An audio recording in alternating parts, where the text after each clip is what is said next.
Welcome to final presentations at the first Black Hills Spearfish Startup Weekend. These are the judging criteria by which those presentations will be measured.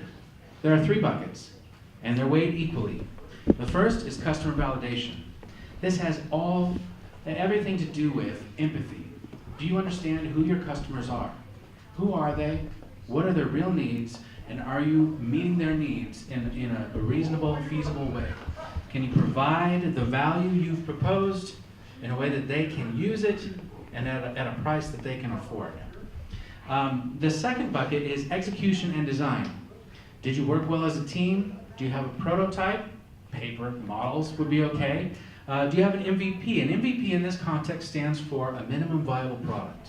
And we use that term to represent the simplest version of the thing you're proposing to build, which still delivers the value. It's very simple though. Probably doesn't have all the features, all the bells and whistles that you'd like it to have. But it's something you can build quickly and put into play to see if people will actually use it and pay for it. The third bucket is the business model. And this encompasses things like financial projections, cost structures, marketing strategies, all the rest of the business model. So, without further ado, let's dive right in. This is how pitching is going to work. Each team gets 5 minutes, and we're going to stick to that very strictly. At the end of 5 minutes, we will clap them off the stage. And then the judges, and only the judges, these 4 individuals, get to ask them questions. I guess we're not clapping them off the stage. We'll keep them up here for a minute longer. We did. Yeah, you did. Here's the order. That's everything. I'm ready to start. Any questions? We're going to dive right in. We've got a good hour-long show for you. All right? So, local yokel, come on up. Let's get you connected first. I'm going to disconnect my laptop. All right, take it away. Hi, my name is Melissa Hott, and I am a busy wife and mother of 3 children. I work a full-time job, and I do not have a domestic bone in my body. So sometimes to get through the day, I feel like maybe I need a cape, okay? Let alone being able to plan a meal, prep for a meal, cook a meal when I get home at night. So I've solved this little problem of mine by being a subscriber to HelloFresh. Okay, HelloFresh is this fabulous company. You go on, you say, send me 3 meals for 4 people. They take my money. I show up every Tuesday after work. I open my front door, and there is this box of food with all the recipes, all the ingredients, and a step-by-step process that an idiot could follow, which is me. And miraculously, I have started to enjoy cooking. My children help me cook. And they often eat stuff that they wouldn't normally eat because they cooked it. Here's my guilty problem, is that I feel bad that I don't shop locally. I don't know where my HelloFresh is coming from. I just know that it's super easy, okay?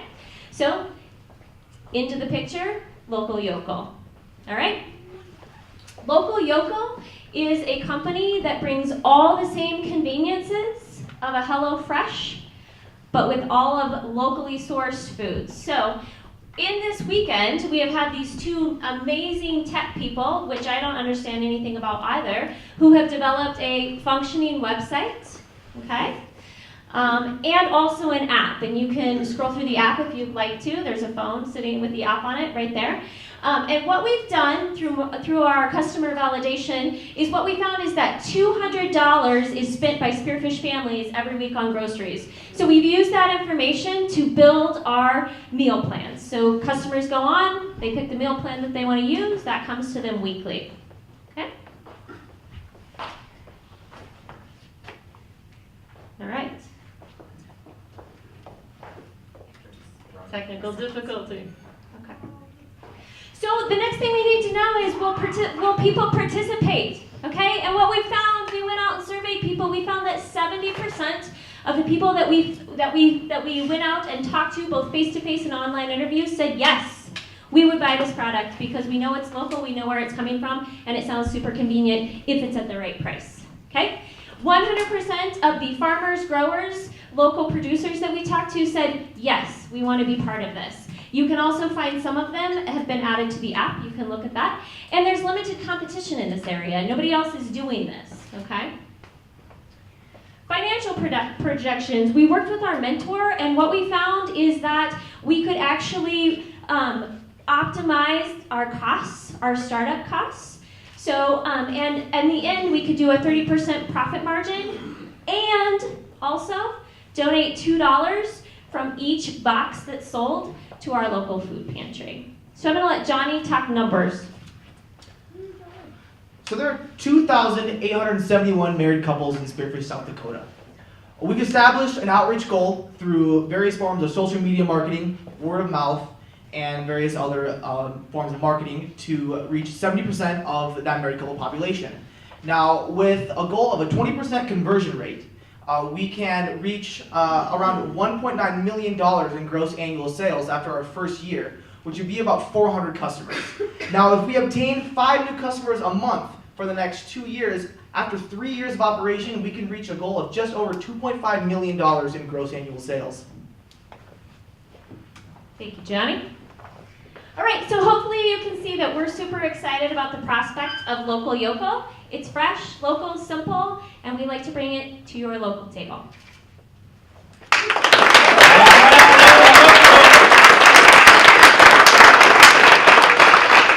Judges, you now have to share this microphone. You now have 4 minutes to grill them with questions. 70% of how many people? 70% of the married population. 70% of 5,743 people, which is 70% of 2,871 couples is 2,010 married couples that we would reach through our marketing. And that's really, sorry, if I could just add to that, that is who we really targeted through our customer validation. So we were going, we went to the farmer's market, and then we also went to the Queen City Classic basketball tournament, which is about 3rd grade through 8th graders that were playing basketball, and that's who we surveyed face to face, or the moms and dads. What do you assume your retention rate's going to be once people participate? The projections are calculated with 100% retention rate, and that was just a rough estimation. But a retention rate, our goal would be around 80%, given our service is acceptable to our customers and they enjoy the local experience. What percentage of the customers that you did survey was this a new concept, delivering to the door? That's a great question. About 30%. Yeah, well, so a lot of people, we asked, have you ever utilized this service before, right? And a lot of them said no, because of cost and because they don't know where the food's coming from. And we said, well, did you check into the cost? And they said, no, we just assumed it would be expensive.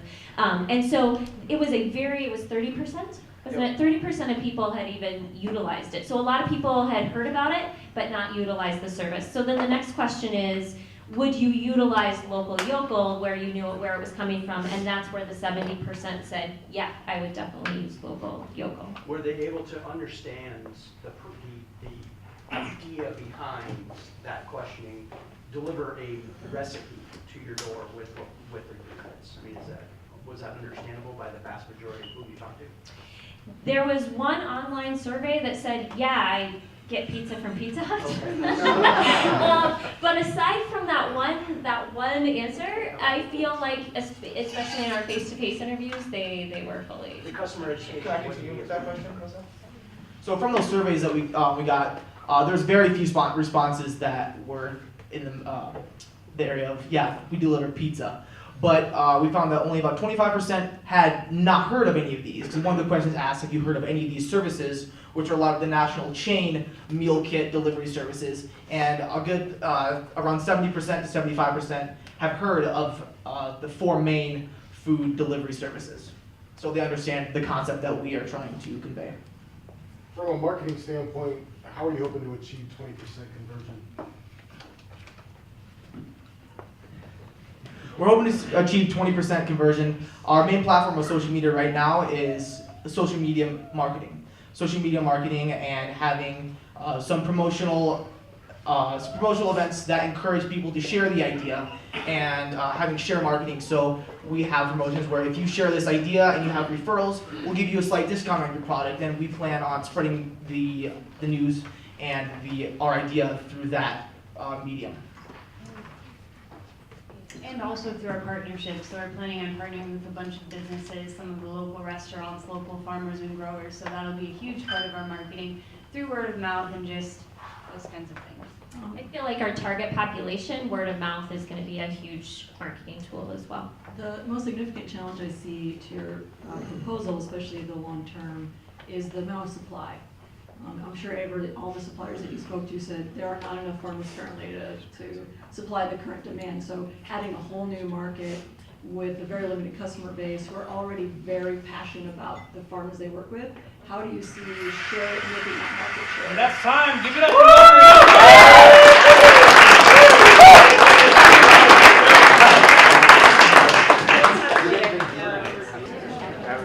All right, tech is ready. We've got 5 minutes on the clock.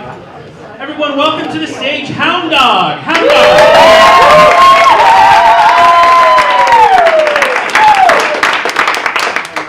Hello, I'm Tamora, and this is Lindsay, and we are the Hound Dogs and also the underdogs of this competition. This is our whole team. We're the shyest, the smallest, and we're going to blush a lot. Dogs bring humans a great deal of joy, and they teach us to be present. I have 2 dogs myself, and I consider them part of my family. I don't have kids, I just have my dogs right now.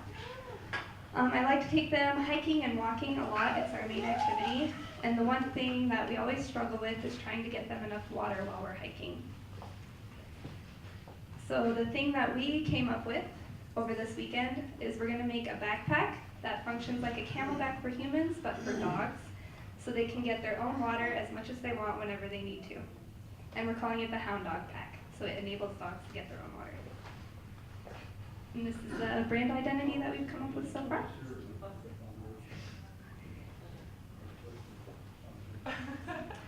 So the problem that always comes up when you're trying to give your dog water while you're hiking is you generally end up wasting a lot of water trying to pour it, ends up on the ground. You have to stop all the activity and try to get the dog to pay attention to even give them water in the first place.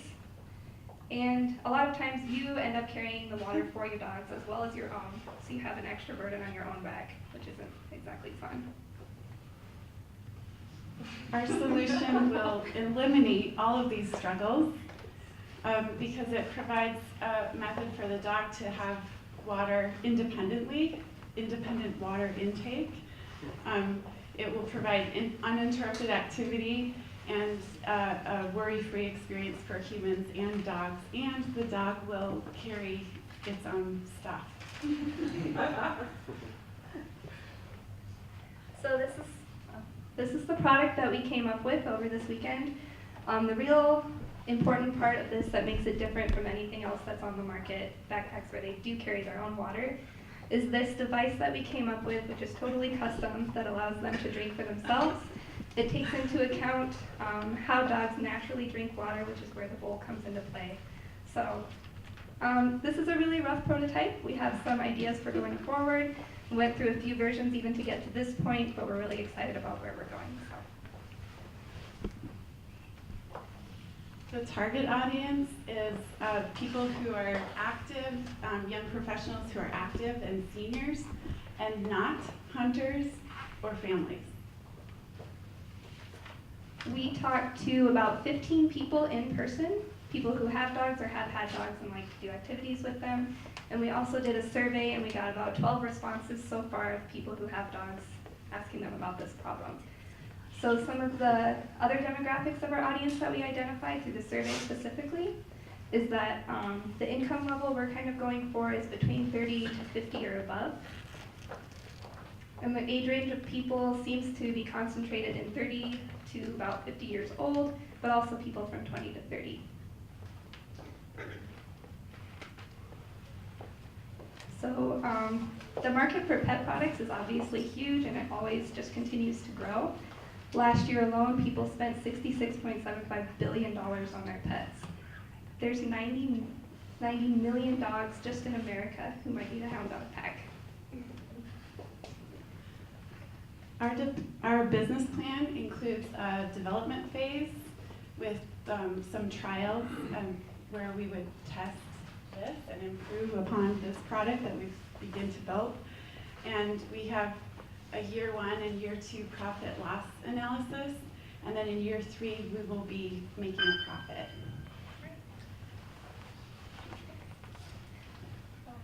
So, Really quick, 85% of people said they would probably buy it. So 66% of people said they definitely would, and we think we can convert the other 25% through trial and error. we have a viable, tested on 2 dogs at least, product and a concrete. A really solid plan for going forward.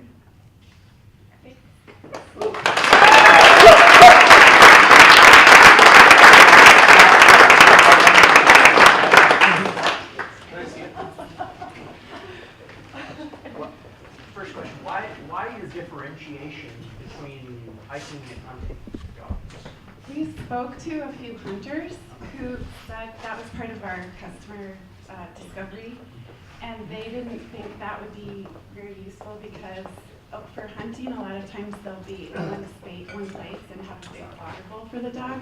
They can go back and forth, and they were concerned that it would catch brush and tree stuff. So it did, and it just, yeah, they just didn't seem as interested. What was the biggest concern of the 25% they said they wouldn't buy it at this point?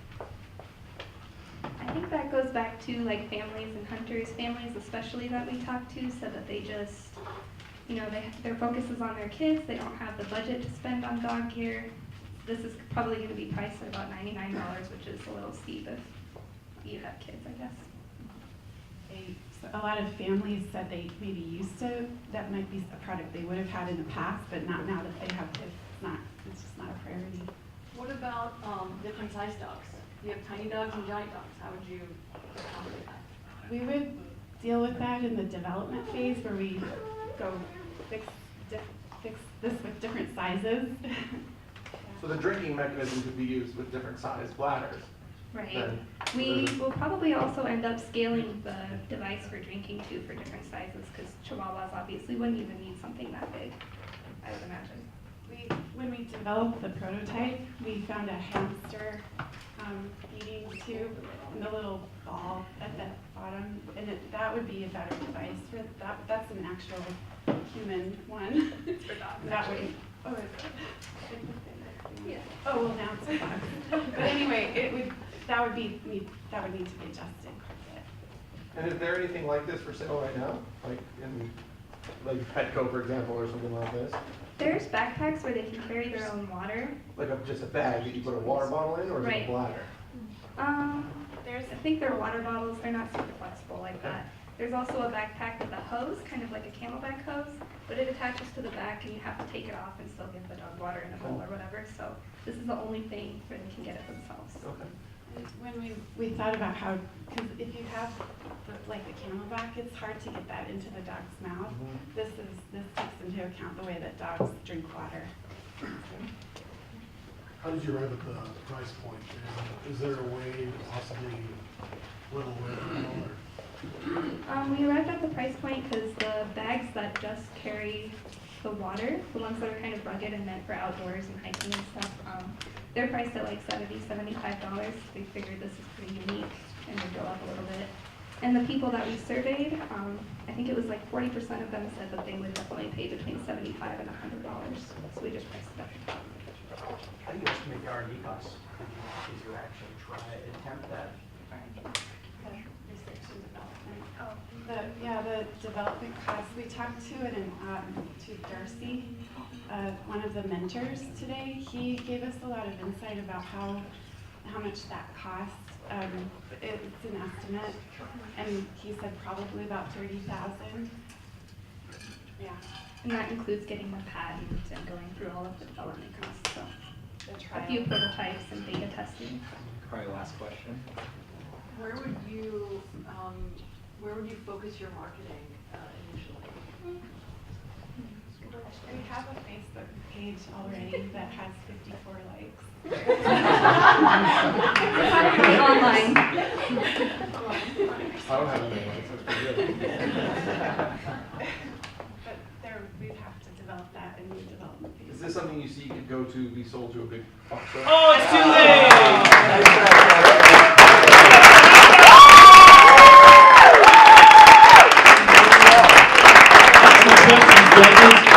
You steal your microphone for this next group. Gentlemen, are you ready?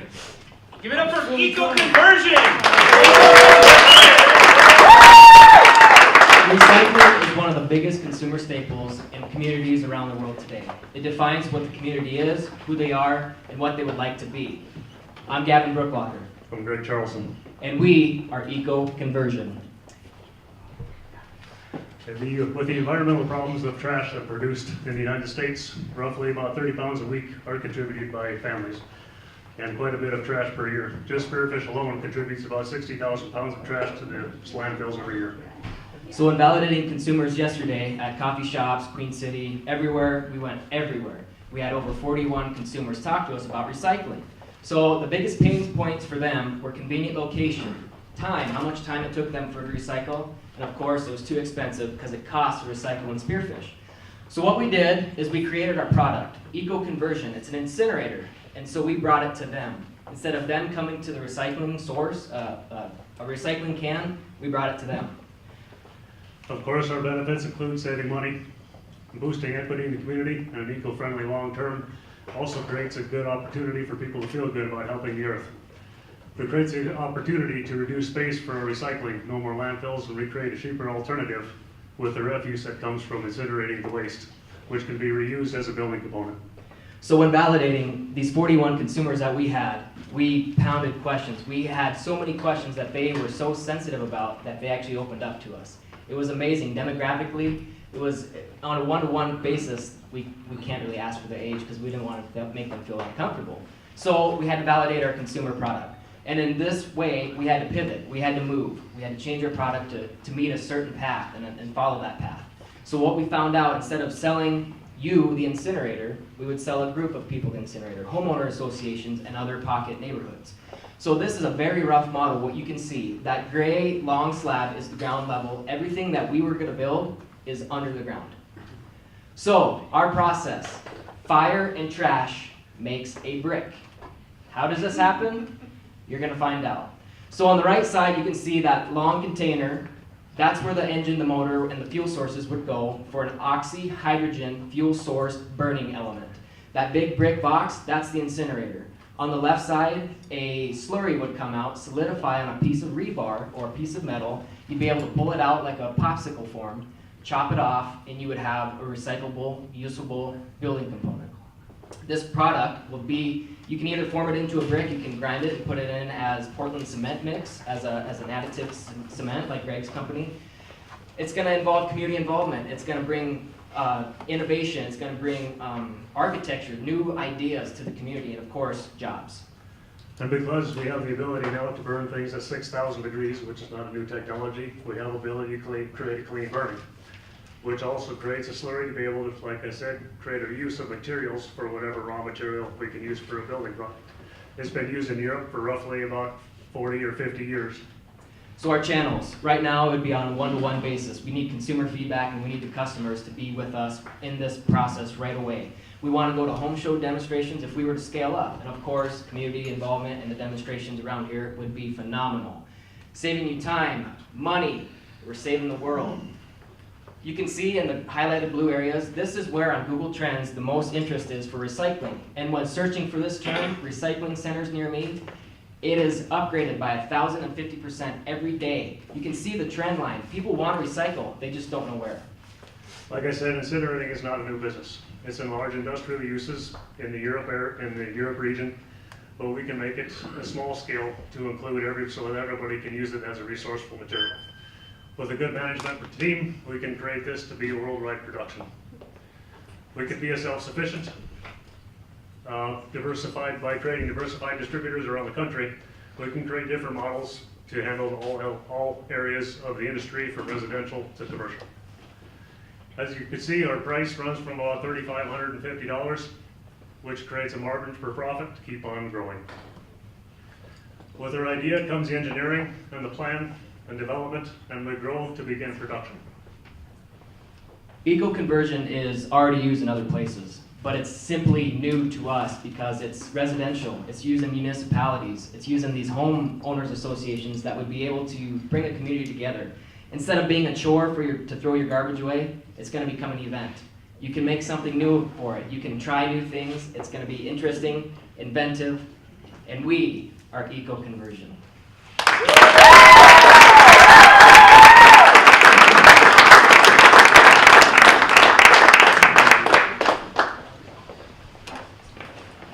What's your source for the oxyhydrogen?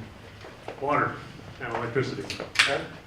which will be used with a fuel source such as solar power of some sort, so we have a free use of power. Is that electrical conversion of the solar then? Yes, so we have an electrolysis process.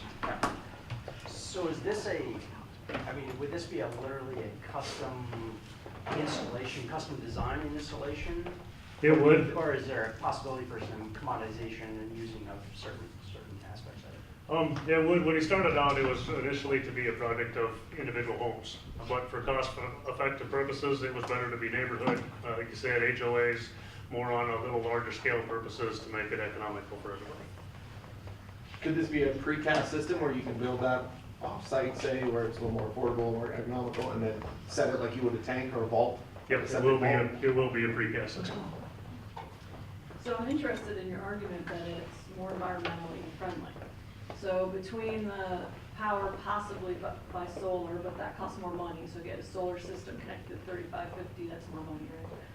So if it's the power to run it, the power to make the cement that you're building it with, the CO2 that's going to be burned, I assume it has an off-gassing. What is clean? You said it was clean burning. Nothing cleans for nothing, so what does clean burning mean? So help me understand a little bit more your ecological argument. Well, we're planning on using water as the burning system. So when we get that back, we'll take it back into water, and then we are planning on trying to use a catalyst converter to either take and reuse some of that. There is going to be a lot of carbon dioxide put out. Planning to either try to reuse that or try to find a way to convert it into something else, so that way we're not putting it directly into the air. So that way, in a sense, we have clean burning, and that's not going directly into the air. And so what are you going to do with it, the CO2? We were either going to try to put it back into the system to use it, or find another way to use it. We still need to develop for that. The incineration module has been done in Europe. They have very high EPA standards. Their catalysts that they use virtually, I've seen their numbers, virtually puts off 0 emissions. I mean, it's in the tens. So we're going to use that same technology just on a smaller scale so that we can achieve those same numbers with European standards. What is the slurry? When you say slurry, I just want to make sure I understand what, I see the chamber on the left side of the diagram there. This is a semi-liquid? The slurry is what's created at 6,000 degrees. It will run off into that chamber, going through the cooling process, and created a hardened source that we can grind up for either a use for concrete or some sort of. Do you envision similar like fly ash to put in there? Exactly. Similar? Yes. So this system, this size, this is obviously a personal. What you have here is for personal. So how big would the unit be for a group or a HOA? Let's say 130 home HOA, which I actually live in, right? What's the cost? Well, Size, those things. actually, the bigger it is, believe it or not, it's going to run about the same cost to make. Okay. So, let's say that on a community area, let's say you want a couch to get rid of because we don't want to take it to the landfill. So we want to have it big enough so you can drop something like that in there. It's an incinerator. Okay. It won't burn anything because we've tested metals or found the testing on metals at their incineration point. So we can use that number to incinerate virtually anything and create the slurry to use for raw material. Hence the activity, the group activity.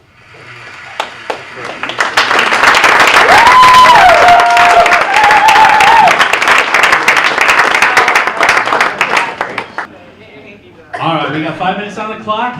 Tech is ready. Please give it up for Opt to Adopt. Who wants the microphone? Opt to Adopt.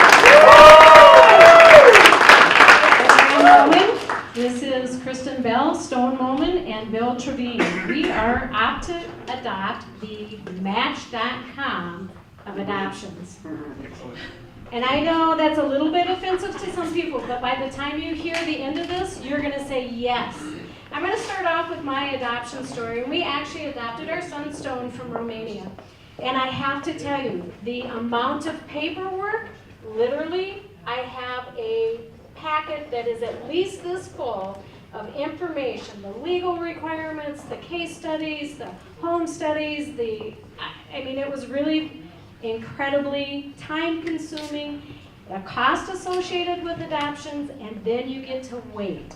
So the frustrations related to all of that is incredibly difficult. You can have somebody go out in the back seat of a car and make a baby, but you have a family that really wants to have a child, and it is not an easy process. So if you look at the current adoption stats, it is a $14 billion internationally market. In the United States, the average cost of adoption is $40,000. Now you gotta remember, this is average. So I personally know people that have spent $15,000, and I know people in Spearfish that have spent $100,000 or more.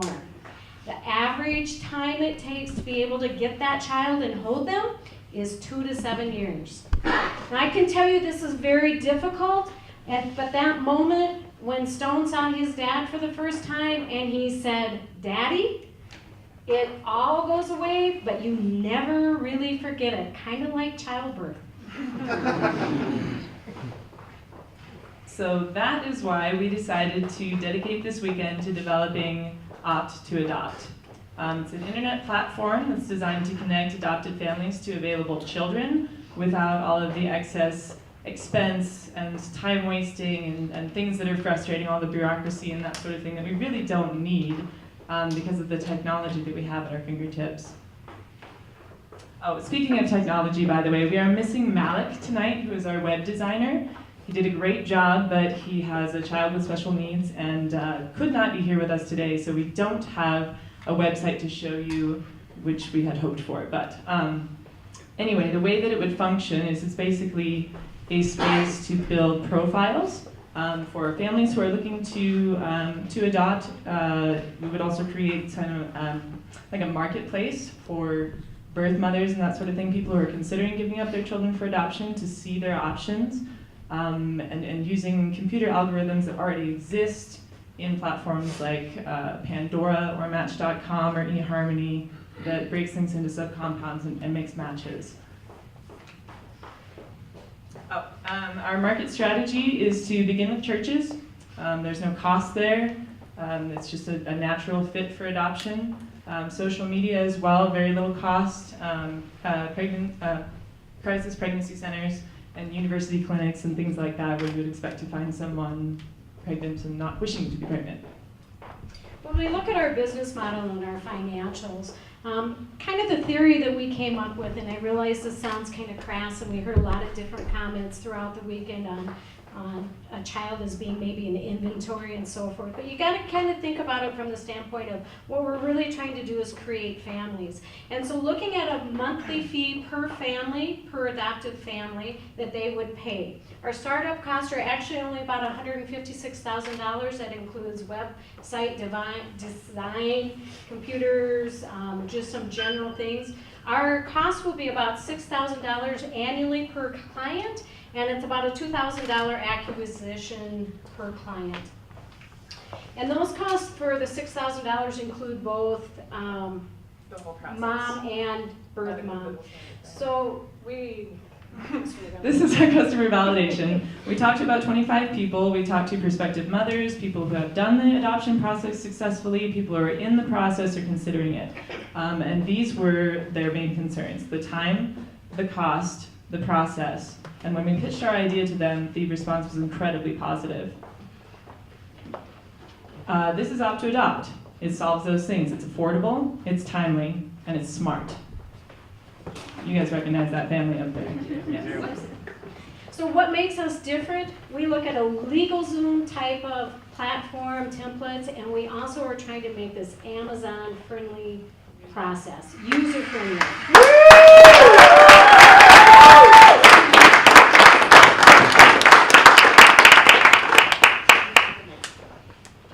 What about bad people?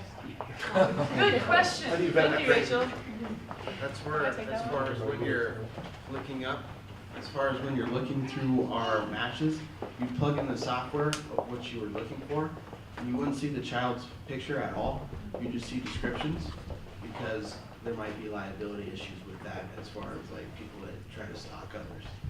You still have to have the home studies and some of the legal background checks. Those cannot be, by federal and state laws, cannot be eliminated. But we're looking at trying to streamline the process and, you know, having people in this room, for example, that know me say, hey, you know what, she'd be a really good parent. So being able to have some of those kinds of testimonials, it's no different than what's currently out there. Uber, Airbnb, Amazon. Well, they would have to go through the vetting and then have like 20 or more, up to 100 references before they could have their profile really proving through the community that they are. Before they're allowed to be published on the site. Okay.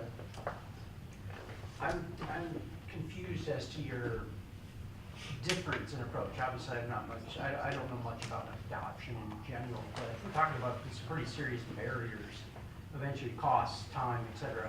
How do you differentiate yourself from that besides the profile concept? I'm a little confused on that. Probably an easy way to say that, and Stone can probably speak to some of the financials a little bit better, but part of it is, for lack of a better way to say it, but eliminating some of the middle people. Okay. When you look at a private adoption right now, 60% of the cost goes to that attorney into their pockets. Okay. If you look at an adoption agency, anywhere between 50 to probably 75% goes into the adoption agency's pocket. Our goal is to be able to unite families and get them together for people that really, maybe, I mean, I know somebody that only was able to afford one child. They would make wonderful parents, but not at $40,000 a child. That's hard. May I And draw then you some- have the expense. May I draw some comparisons? Absolutely. How are we different from traditional adoption agencies? So I'd like to compare taxi services to Uber, hotels, bed and breakfast to Airbnb, or, you know, it's so much going to the store to find this exact thing that you need to Amazon. It's just applying the technology to, or you know, eHarmony to the bar scene. So I guess I'm missing that technology component, I think, in my mind, because I can understand the concept of the profile, and I mean, obviously you're talking about sources of children and parents. And Right, right. We don't have a large infrastructure, so with those agencies, they have thousands of employees, everything. Here, we use technology to make it efficient, where it's repetitive, it's code that's repetitive, it manages everything, and I guess that's where your large cost difference is too. And I think part of it too, the birth mom really is in control. You know, she's kind of behind the scenes, for the best way to explain that, up until the point she says, you know what, I want to meet this family or this family or this family and get some more additional information. Some of that, you can look at websites and you can see profiles. I think our testimonials speak more to that than what's currently being done. And your design is not to change, I mean, because clearly state and federal law still exists. Your design is the access. Our Getting those two. access and cost. And beginning Sure. to change the culture, which will eventually change the legislation. Sure. I think. It is very difficult. So how do you still do the home studies and the federally and state mandated things if your focus is this app? We would look at resourcing some of that information out, but having partnerships with certain types of people that we've worked with. For an example,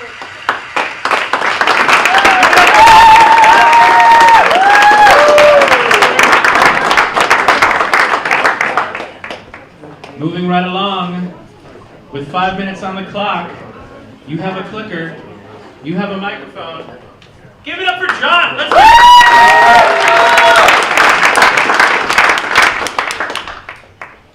Hello, my name is Adam, and we have up here, we have Steven and Trevor. Zane is over somewhere, he's been through filming us.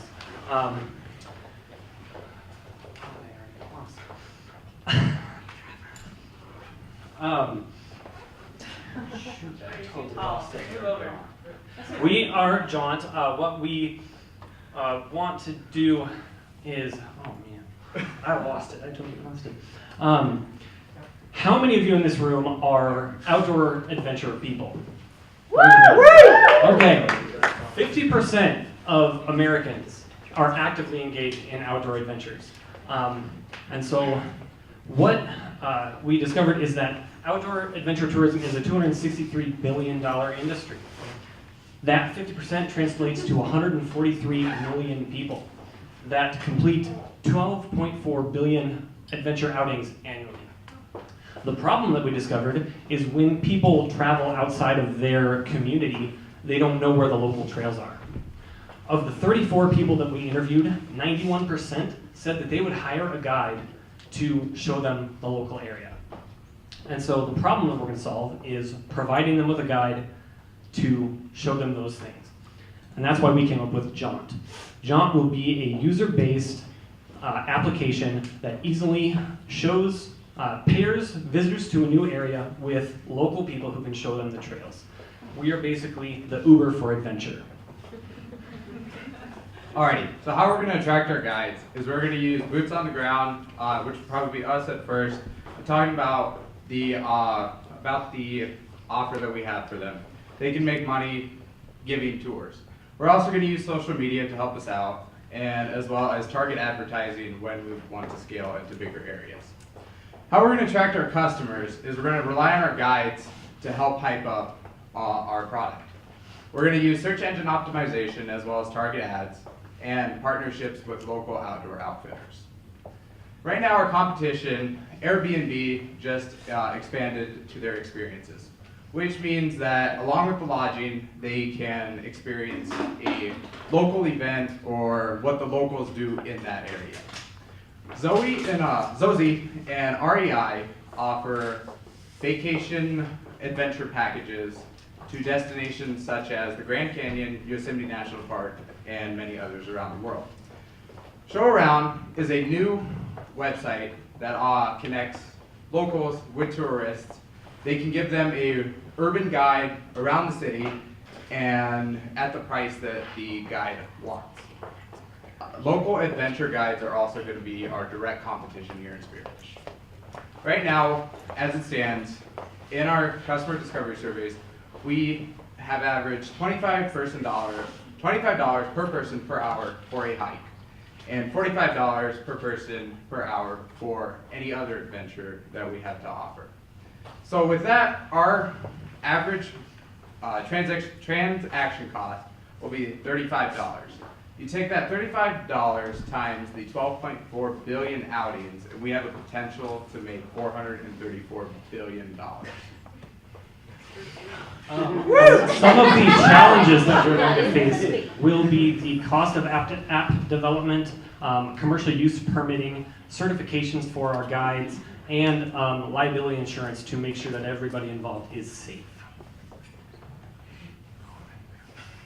Just to summarize briefly, our team is a group that's very passionate about outdoor experiences, and we'd like to share our passion with other people. So we are developing this app, Jaunt, which will allow visitors to come to our community and have the local residents here show them around, and vice versa. We can travel to communities that we're unfamiliar with, and the locals will be able to show us the best time that is available. We have a large market available. It's a $260 billion outdoor rec market in America. Roughly, or statistically, 1 in every 2 people in this room takes part in outdoor recreation activities. Of the 34 people we talked to here in town and in the canyon, 91% of them said they would like an app like this if it was available.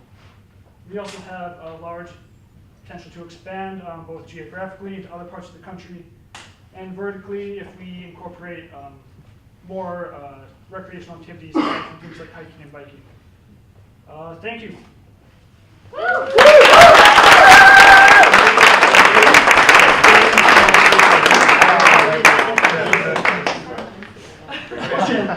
For the record, that was exactly 5 minutes. Exactly. The part about Adam losing, that was all part of it. That was part of it. That was planned. Yeah. The guide component of it. So I Airbnb my house. I love it. They take a tiny penny.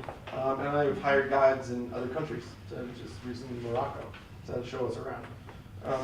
What's the cut for the guide? They would get 75%. We would take 25, they get 75. So one of the fun things about living in a place like this is there's secret places that only the locals know. So why would I want other people taking outsiders to my favorite places? That's up to the discretion of the guide, whether or not they would want to. I mean, just because it's a local spot too, that they, it's pretty much up to them whether or not they want to tell others or outsiders about it. You ready for this? Yeah. I'm not gonna tell you. Yeah. Don't worry, this is supposed to Get my conversation where this is. Yeah. What is, did you guys do an investigation of your liability component for this? Like, how do you sort that out? With, you know, Airbnb, for example, the homeowner has homeowner's insurance, covers somebody tripping and falling or whatever that does. From your guys' standpoint, so you sign up to be a guide, and I get a hold of you on your app, super sweet, you're showing me mountain bike trails. And my dumbass can't ride a bike and I get hurt. How do you guys protect the guides? How do you protect that from a liability standpoint? Part of it is guide discretion. If I'm a guide and I'm going out to take someone like rappelling, I'm not going to take like a 6-year-old out. Or that kind of thing. The other part is basically we had 72 hours to come up with this, so we didn't get a lot of time to look at liability insurance. Aside from we identified it. Fair enough. What does John do that Airbnb experiences doesn't? So Airbnb is principally lodging. They just recently are adding on like the expansion part. The experiences component. The experience component.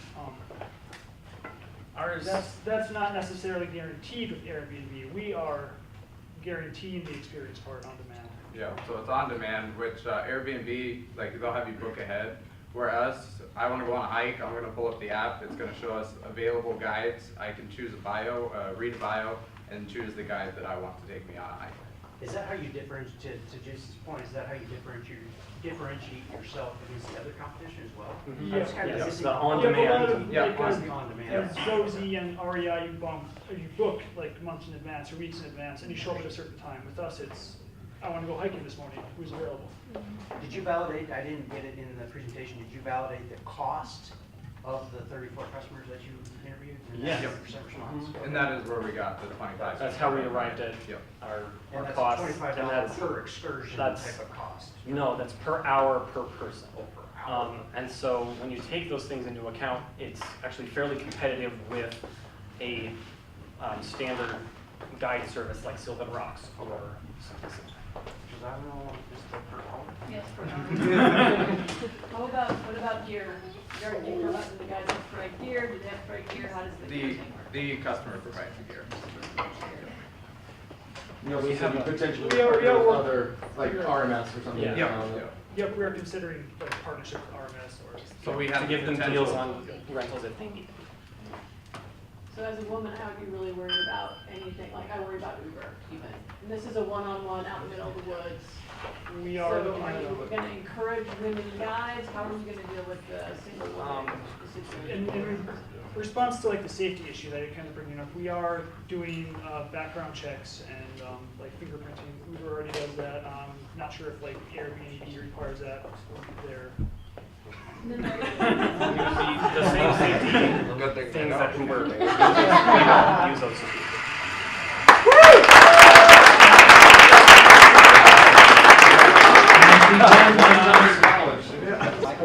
Will you give it up for Serve Local? Come on!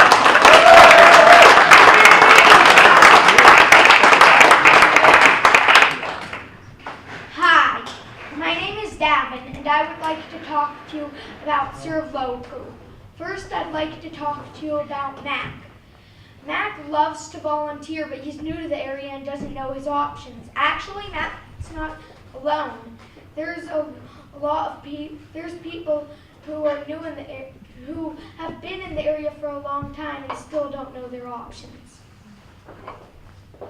Okay, now you're probably thinking, well, why doesn't Matt just go online and find service opportunities on the internet? Well, there are websites available where organizations can post service opportunities. The problem is they're all designed to develop a platform for the nonprofit, not actually for volunteers to find those opportunities easily. And so that's where we come in. So who are we? Well, we have Jen, Davin, Julia, Jeff, Kevin, and Danny somewhere in the back. And we are Serve Local. right, so we went out and we spoke to 14 local nonprofit organizations, asking them what their key struggles were with volunteer recruitment. All three gave us the same types of responses. They needed qualified volunteers that were able to complete the task at hand. They also needed reliable volunteers that simply just showed up at their committed times. They also needed efficient recruiting efforts. Too much staff time was being spent on the phone, emailing, and going face-to-face trying to round up volunteers. We also went out and interviewed 16 active volunteers in the community. What we realized is that these volunteers dedicated 25 plus hours a month at the organizations that they volunteered with. They were very passionate about the causes that they were helping with, and that they were very committed to those organizations. We also sent out a survey to 47 potential volunteers in the community asking maybe why they don't go out and volunteer regularly. The main answer was that they didn't know of opportunities, they didn't know what would fit their skill set. They also wanted some personal recommendations of things that they could do in the community. But the most important one is that they wanted something that was simple and easy. So here was our idea, to develop an app for your phone, somewhat like Tinder, but for volunteer opportunities, right? So we actually developed over this weekend a website where organizations can post listings, right, for opportunities they have for volunteers, as well as an app. So we'll demonstrate the app for you right here. So you'd go onto your phone and you would click onto the app and say, hey, I want to volunteer, right? Now, here's a key, right? So it's looking for opportunities that match your skills and your interests. And this is what differentiates us from our competition, right? We are doing this pairing. So say you're in an area like Los Angeles where our competition has 700 listings in alphabetical order, right? We actually give you the ones that match your experience. So you swipe through and you can say, hey, does this interest me? Does this interest me? And when you swipe through, once you find one where you say, hey, this looks like a really cool opportunity, you can click on the blue star and it says, hey, I can either put it on my schedule if this is a one-day event, or I can share it on Facebook for my friends, right? Because our customers said the social component was really important to them. Okay? So after you do that, you can swipe through a couple more. So this gets to our revenue model. We have 3 streams of revenue that you can that we actually make money through. The first being sponsors or boosted posts. Right? So an organization, if they really need a lot of volunteers for a specific day, can boost the post. Okay? The second is maybe you don't have the time to volunteer time, but you can want to donate money. So directly through our app, you can give money to these organizations and click on and say, yes, this is an organization I will give money to through the app, and we take about 10% of that, right? So the last way we can do it is as you're flipping through, you will see some sponsors that we have who they might really be pushing corporate social responsibility, such as Target, right? And so we give them the opportunity to put that in front of their customers within our app. As they're swiping through, that'll pop up and say, hey, look at our CSR activities. Okay, so you're wondering, how many mats are actually out there? So we're going to launch in this 3-state region of South Dakota, Minnesota, and Wisconsin. Right? These are 3 of the 5 highest volunteering states in the United States. Okay? And there are currently 3.4 million volunteers in this region. We actually expect from our survey data, we can get 6.6 million users. Okay, so 55% of the people that we surveyed said they would use this app to find volunteering activities. Okay. Really cool though, okay, right now 85% of all volunteers volunteer for one organization only. We found that using our app, 68% said they would consider other volunteer activities. And we thought this is just an amazing thing. So, Serve Local is the best way to connect volunteers with organizations that need those unique talents.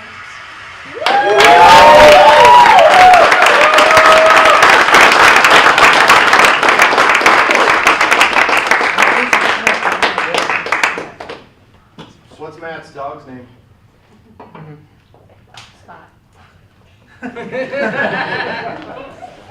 What, can you tell us more about your business model? How are you going to pay for it? How are you going to, what's the upfront cost? How are you going to make it work? Click to the cost side. Yeah, so we were looking at the costs and, now keep going, it's revenue model. Next one. Okay, so website development is going to be about $35,000 and the app development will be about $38,000. And so we're going to have to get some initial investors for that. We found that, to do our initial acquisition is going to be about $21 per new customer that we're getting in. That's just in the beginning, and then we're gonna get that down once we start to get some, organic growth. We're figuring we can get that down to about 2.5 per new customer. So really, it's going to take a lot of funding right away just to get that initial growth. So how long, what's your time till you're making money? How long do you think you're gonna take? Yeah, I don't know. We didn't actually do that calculation. It's a good question. Of the organizations that you talk to, obviously they're excited. I mean, what sort of questions did they have as it related to getting on the service? Basically for them, it was whether it was going to be free or whether they would have to pay to use the program. Most said if it was free, they would obviously use it. They were really excited about the fact, though, that they could just upload a form and then have volunteers come to them. There was actually one organization that currently does use an online method to try to recruit volunteers via email, but they said it still wasn't working to get them to show up and target efficient. So they're using various forms to get the volunteers. Yep. It's boots on the ground, calls, email, etc. And when you have maybe 1.5 people on your staff, that's a lot of staff time being used to recruit volunteers. So for example, let's say the fish hatchery, you stopped on that one in the presentation. So does the fish hatchery pay money to be on this site, or only if they're sponsored? They would only pay if they wanted to sponsor an event. Yep, otherwise they could go in and use the program for free just like any other. And then me as a user, it's also free? Yep. Okay. So the revenue portion is from sponsored events. Target comes on board and says, hey, we want to, we're going to spend some of our millions of dollars marketing money to. Yeah, as well as the boosted post, right? So say the fish hatchery has a big event, and they know they need 200 people there because they're redoing all this landscaping and they need them there for one weekend. They would pay to be able to boost the post, and we're figuring about $6 per click on the blue star in order to get those extra volunteers there. Okay. What sort of information do you collect from both the volunteers and the organizations that make sure that match actually happens?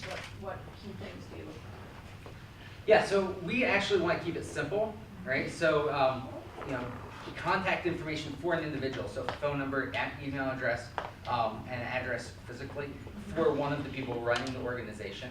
And if you look at some of the competition, I mean, they have like a lot of forms. I mean, you're talking 5 to 10 forms that have to be filled out, certification of nonprofit status that has to go before they can even post an event or an activity. And so we wanted to keep it as simple as possible because that's the feedback we got from the organizations is, keep it simple. And yeah. Well, there are some for-profit events in town, so how would you prevent me as a for-profit event from recruiting volunteers? Or would that be okay? Yeah, I think we're okay with that, right? As long as it's clear that, hey, this is a volunteer activity. We are not doing like paid positions. These are volunteer positions. So, for example, the downtown Friday nights is one we discussed, right? I mean, there are people that make money off of that type of thing, but they still need volunteers, and you might be willing to do that. Very cool. Thank you, guys.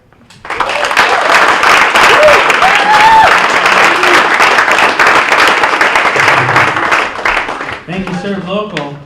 We all give yourselves one big round of applause for pulling that out. All 6 of them.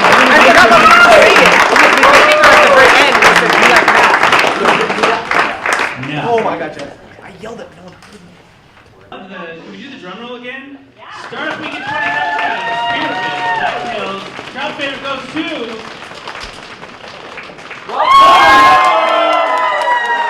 Come on down. We gotta do awkward photo op. We need these for promo materials. Yeah, of course, the biggest team.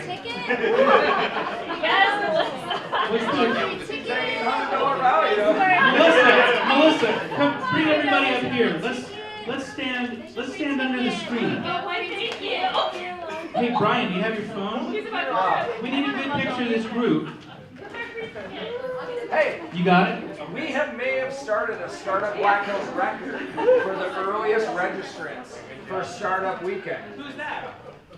Right here. Registered? They're already pre-registered. For next year's event? Yes. Like how many of you signed up this week? All of you. Or Friday. So, are you gonna play air travel if we leave? All right, everybody look at Danny.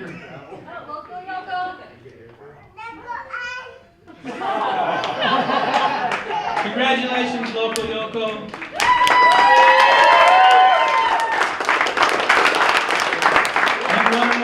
of your peers. And let's see, next we're going to do third place. We'll do 3, 2, 1. How about that? This is different than I normally do it. I don't have anything to build it up with. What do you mean? I don't know. The prize? I think we just need to do another drum roll. Come on, give me some drum roll. And now, the 2017 Black Hills Spearfish Startup Weekend third place winner is, hit that right arrow one time. Yeah, keep the drum roll going.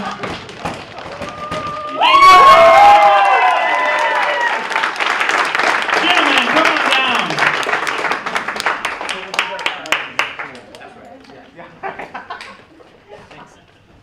Congratulations, Eco Conversion.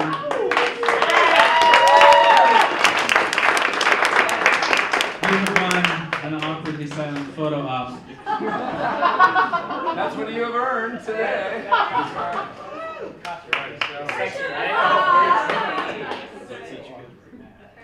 Give it up for Eco Conversion. Nice work. Drum roll, please. And now, the 2017 Black Hills Spearfish Startup Weekend second place winner is... Keep it going. I can't hear you.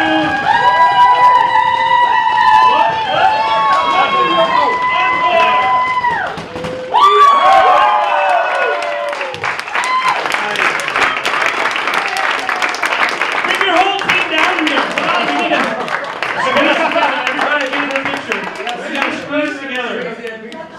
It's gonna be a little awkward, but it's gonna look great. Under the screen just a little bit more. Let's get your name in the photo. Wait, stand right underneath it. Blush off. We'll say hound dog. Blush off. Brilliant. One more time. Holy smokes. And now, the 2017 Spearfish in the Black Hills Startup Weekend first place winner. What? Goes to...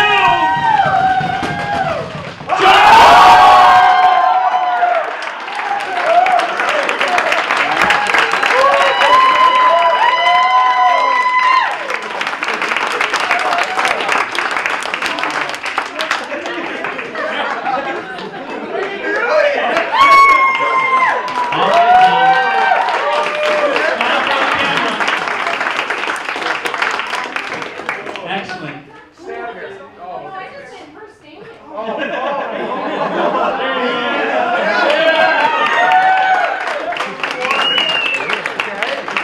All right.